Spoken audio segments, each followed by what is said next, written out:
Hello everyone! Welcome back sa aking munting channel. Sana tapusin nyo ang video na ito dahil napakaganda ang ating ibabalita patungkol sa ating dalaga.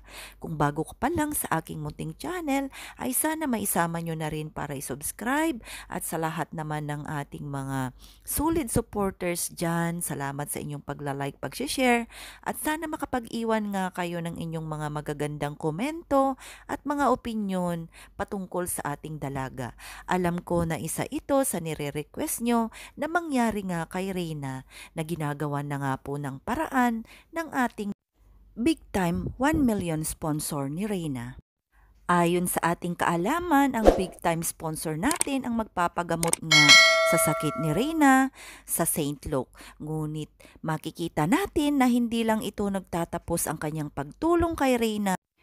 Nakamakailan din ay dinala nga ng 1 million sponsor natin si Reyna sa Bello Medical Center upang sa ganon ay ipa-beauty rest nga ang ating dalaga.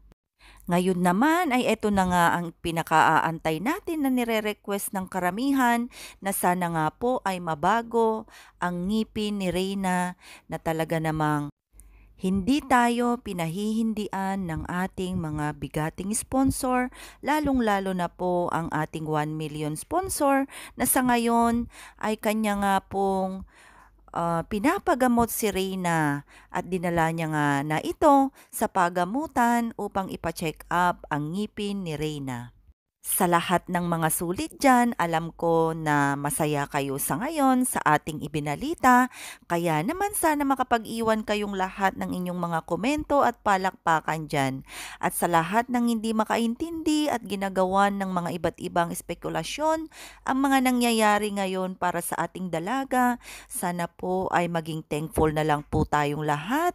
Sana po ay i-appreciate na lang po nating lahat ang ginagawa ng bawat isa, ng bawat nagmamahal kay Reyna, mapa-sponsor man, mga supporters man, mga silent viewers man, mga senior citizen, at lahat-lahat ng mga reactors, solid reactors, maraming salamat.